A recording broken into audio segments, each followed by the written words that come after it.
Let's talk Shedeur. Yeah, I'm extremely thankful. Well, first let me say this: when Dylan out there playing and all that, I appreciate the fans, I appreciate everybody, but it don't really. I'm a good person overall, so I don't really like him not feeling comfortable, confident, when he get out there. So, it puts everything in a tough spot, and it's not helping the team, So that could be taken as, okay, I'm being a distraction, even though I ain't doing nothing. I'm not doing nothing, but I'm thankful for the supporters, thankful for the fans, thankful for everybody out there, that believes. And, when I got out there, I definitely felt them. And, I'm truly thankful for it. And, yeah, I'm just thankful that I'm out here. I'm thankful for the opportunity, thankful for seeing all them 12 jerseys out there. And it was a great feeling for that. But the feeling of losing, that ain't nothing we're going to get comfortable with, like, on my watch, for sure. Yeah, I'm in. I love that. He said, on my watch. He said on his watch. We don't care about you haters and you people who don't like Shedeur Sanders. This video is actually going to be dedicated to all the step infections, but mostly all the Mayos and I say so people. We just witnessed one of your leaders during a college football game, star receiver for South Carolina, and your sheriff family member, he wants to fisticuff an actual student player during a live football game. These Mayo racists can't help themselves. Ladies and gentlemen, give me my theme song. I've been broke so many times, I don't know what to believe. Mama say it's my fault, I wear my heart on my sleeve. Niggas bless up on my...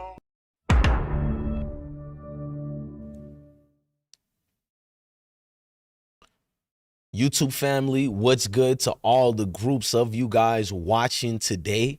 We got to talk about it. So what's good, everybody? Welcome back to the channel. We're talking about something bigger than football right now and deeper than football. You guys are with me still? If you're with me, nod your head and go ahead and smash that like button, hit that notification bell. One thing I'm not going to lie to you is this algorithm doesn't like confident men like me or women like me who are confident and we're prideful and proud of who we are. They seem to like people who are the typical routine court jesters, and I'm not that. You come here for the information. So what's bigger than the box score? Bigger than one bad game, and bigger than the highlight clippers on social media? We need to talk about the reaction to Shedeur Sanders finally playing in his first NFL game, and why so many people criticizing him clearly do not understand football, they don't follow football, or simply aren't watching the game at all. They're watching race.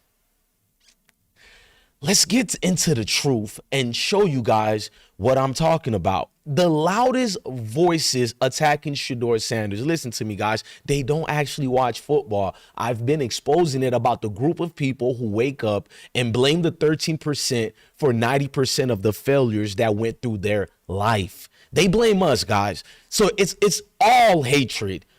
Don't let the game of football make you think it's about X's and O's. This is deeper than football, and it's bigger than football. This is why garbage quarterbacks like Dylan Gabriel can not face any real criticism, have the announcers glaze him, have all these scrubs on Twitter who don't like people who look like Shedeur. They protect Dylan Gabriel and say all this. This is what we're never privy to. We're not given this grace, and it's for only one reason. It's deeply rooted in their blood. Believe me, guys. So let's talk about the truth. The loudest people and voices attacking Shedeur Sanders right now are the same people who never watched a full Cleveland Browns game ever in life, never studied the roster.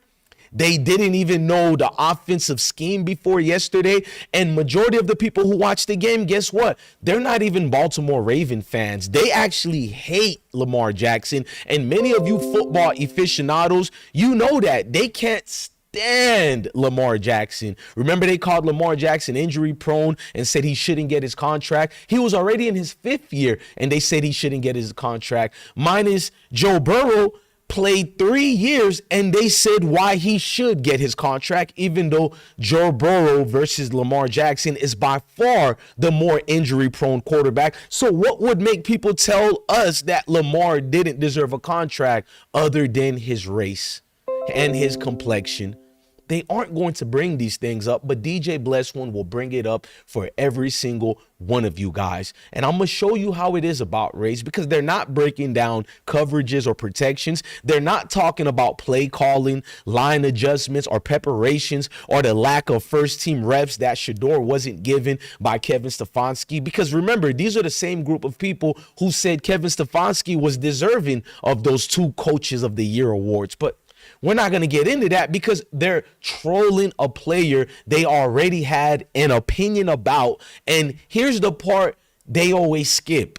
Shedeur Sanders was never prepared for this game, not because he lacks talent, because they didn't allow him to practice and work. And before I go into this furthermore, Shedeur is a consummate professional. The fact that he got out of his way to protect Dillon Gabriel from fans that he actually loves. He loves his fans. Shedeur loves us. He loves the facts that guys like me were willing to get the jerseys. I would never, I barely get the Miami Dolphins jersey, but here is me supporting the NFL, not because I like the NFL, because it's Shedeur Sanders. And I didn't wear this jersey today because I said I didn't want Shedeur to get in the game today. But before I go more in depth on this video, to all the people who are mayos and they say so, who are racist, here go the racist people who are attacking Shedeur. They keep exposing themselves, many of them with the fake accounts. This is their stitch. They wake up, they don't make love to their beautiful women because their beautiful women are busy infatuated with us melanated brothers. Their women are tired of the Mayo say-so characters because they wake up with fake accounts just to attack us relentlessly at all costs. It doesn't matter what you do to disprove them. They will move the goalposts because it was never about the game of sports or music or whatever other situations. They can't stand us. Now, I showed you proof because I only utilize receipts. You can't get past Bless One because I know myself. So you guys don't bring about the real things if you actually watch football. It's not because Shedeur lacked talent, he didn't work hard enough. It's because the coaching staff, Tommy Reeves, Bill Musgrave, and the head honcho himself, Kevin Stefanski, the overrated scrub coach, they literally admitted that they never gave Shedeur Sanders first team reps. I mean, here is Kevin over here admitting it. Kevin literally said, I never gave Shedeur Sanders first team reps. Shedeur has never thrown to any of the first stringers since he got in that organization. But the racists will move the goalposts. They won't bring those things out. Meanwhile, Dillon Gabriel was given everything an NFL team could be given. You would think that it was Dillon Gabriel, the first pick player in the draft, and not Cam Ward of the Tennessee Titans, just based on how many resources they gave Dillon Gabriel. How many pundits on TV made excuses for Dillon Gabriel? How many of you racists continue to move the goalposts and shown that you don't understand football the way you defended a Dillon Gabriel? Because no matter how much you hate Shedeur Sanders, one thing about real football fans, even if they are racist and they don't like Shedeur, they would never force themselves to sound like complete idiots in their defense of Dillon Gabriel or in their attack of Shedeur Sanders. No real football aficionado would ever do that, but here you have it with these chuckling chucks and clowns who come out and about to speak negative against Shedeur Sanders. Show me another rookie in quarterback modern history that's been placed in a situation like Shedeur Sanders. You can't. You can't at all. But the story gets even deeper. Even deeper. The double standard, ladies and gentlemen. I mean, Ark Manning is the nepotism baby that we've ever seen before, but you're hearing people today are calling Shedeur Sanders based on getting late in a game that was already played atrocious. Don't let the tie game fool you. Dillon Gabriel didn't score anything. The field goal kicker, you know, the one the team tried to attack when he missed the field goal, that guy saved Cleveland. You know, that overrated defense, they end up scoring more points than the atrocious offense. So let's be real, the double standard that we aren't being given ever. Here's what people forget. The same folks dragging Shedeur today had every excuse in the world for Dillon Gabriel for months. They've never watched Dillon in high school. They've never watched him in college. All of a sudden, they're the biggest Dillon Gabriel supporters. I wonder why. Could it be because of Shedeur hatred? But we're not going to get into that right now. Let's get into this. Dillon struggled. He threw questionable passes. He should be leading the league in interceptions. If you count all the drop interceptions his opponents had, then yes, he's leading the league in interceptions. He had questionable bad passes. He had slow reads, which showing the same mockery they made of Justin Fields when they said Justin Fields couldn't go through his progressions. I think we clearly can all say without a doubt, Dillon Gabriel can't read the field. And people said, give him time. He needs reps. He's adjusting. Even though he had more reps than Joe Flacco, Dillon Gabriel had more reps than Kenny Pickett, more reps than all the quarterbacks on that roster. But he's adjusting. Fair? That's how development works. I'm not mad at that. What they said for Dillon Gabriel was ultimately fair. Because if you know football, a young guy does need all those things. So why not give the same to Shedeur Sanders?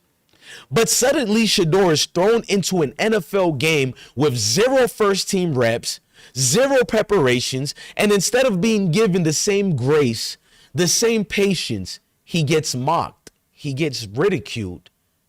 That's what happens. It's not football analyst. It's selective outrage based on the complexion of protection. Rest in peace to Paul Mooney. It is.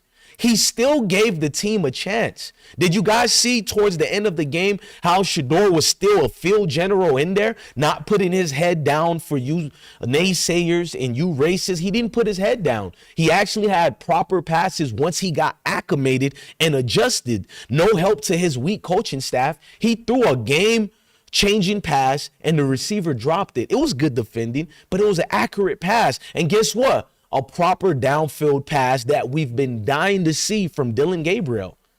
He still gave his team a chance. And here's the part that none of you hatred people are not going to mention, because it ruins your storyline, your trolling storyline with your fake accounts. This ruins it. Even without preparation, Shedeur still put Cleveland in a position to tie the game. He threw a pass that hit the receiver in his hands in the end zone. None of the haters and racists are going to bring that up, that the receiver actually dropped the ball. If the catch was made, the conversation looks very different today. But knowing you people, you'll still move the goalpost, so I don't think it would even matter. But the accountability never seems to land on the receivers, the scheme, or the guy that's named Kevin Stefanski and his weak coaching decisions. It's easier for people to use Shedeur Sanders as the scapegoat. It's easier for people to blame the quarterback they already didn't like. You know, Shedeur Sanders, the people you've been mocking for the last 4 years. You've been attacking this guy religiously for 4 years, and all of a sudden, I told you so. You can't make it up. You can't win with these degenerates. Listen to me, guys. This is why they really follow Shedeur Sanders. We're going to break it down and end the video properly here. Listen, now here's the real question that they're afraid of. If Baltimore isn't their team, let me say it properly, if Baltimore Ravens isn't their team, if the Cleveland Browns isn't these racist teams, if they don't even watch the Browns or follow the AFC North, why are they glued to everything Shedeur does? Why? Because for some people, Shedeur isn't just a quarterback. He's a symbol. He's either the guy you like or the guy you're racist against and you choose to hate him. And that's factual. You haters proved it. Because this is the symbol of greatness they see from a melanated quarterback like that, and it's their kryptonite. Anything black that's that's strong and confident has always been a Mayo say so kryptonite because it disproved everything their grandfathers and dads and mothers told them about us. We're nothing. We're the weak part of society. What Charlie Kirk told them. We're the 13% that causes the most problems. It destroys that false sense of false reality they live through every day. It's obscurity. They have to wake up and understand this knee grump is by far better than me, better than my father, than my great-great-grandfather. It's legacy to these people. You can't get around that. It's legacy to these people because for some of them, Shedeur is bigger than a symbol. A confident, composed young black athlete with pride, like just pride in who he is, pride in his family, i.e. Deion Sanders, his brother Shiloh, his big brother Bucky, or just the men and women who look like him, us, his supporter. Did you see how he smiled when referencing the great supporters he loved? Let's go into that a little bit. Look what he stated. Yeah, I'm extremely thankful. Well, first, let me say this. He's extremely thankful for the group of people who have been around him and who have cherished him and brought him up. This is something bigger than football and deeper than football that I keep reiterating to make you guys understand. You're thinking the game of actual football. Where's my ESPN broken football? You're thinking this right here. But if you know, we think this and you guys think that. It is what it is. He's prideful and pride in his community that he has and exude. And for a certain segment of America, that confidence triggers old insecurities. Instead of addressing their own frustration, they latch onto athletes who look like Shedeur and project their issues onto them. This is what it is. It's easier to pick apart a 22-year-old quarterback than admit the real source of your own resentment, which is race. It's always going to be race. I'm not your favorite YouTuber because your favorite YouTuber would step and fetch. We don't do that anymore. This isn't Chicken George and this isn't the plantation, although it is the NFL cartel plantation.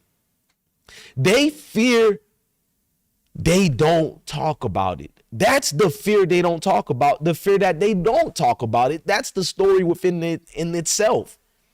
There's a long history of people being uncomfortable with black athletes, especially the ones who carry themselves with confidence, leadership, and unity. When someone like Shedeur walks into a room or a stadium with self-belief, some people interpret that as a threat instead of a normal confidence. You know, the group of people who call us criminals, we don't have fathers, but then when we do show we have fathers in our life, we were raised better than them. They continue to move the goalposts. Now it's EBT, criminal, just all the fusses, ruckus fuckers. Then they tell you we don't love each other. We have too much black on black crime. So when Shedeur walks in and he brings unity, he has all the collective of us getting together and acting well. That bothers them. So they have to go on the attack. Even though they don't follow any of Shedeur Sanders' opponents and they don't follow any Cleveland, but they have to be against anything that's for us and by us. You have to understand this, guys. It's always been that way. It's going to be that way. So when Shedeur succeeds, they minimize it. When he struggles, they magnify it. No different than Deion Sanders himself. When Deion has a following of the prime effect, you either love him or hate him. And we know the group of people who hate us. Let's just be real. If we took a test, every single one of you guys, no matter ethnicity, you'll tell me who are the group of people who hate Shedeur Sanders. And you know Jason Whitlock is going to have a field day, and I'm going to be here to expose them. I'm going to bring up every talking point he used to defend Dillon Gabriel, and I'm going to show you how he flips it to attack Shedeur Sanders like most of the races. This isn't about football, guys. This isn't about comfort zones being challenged. And Shedeur represents a generation that isn't here to shrink itself to make others feel superior.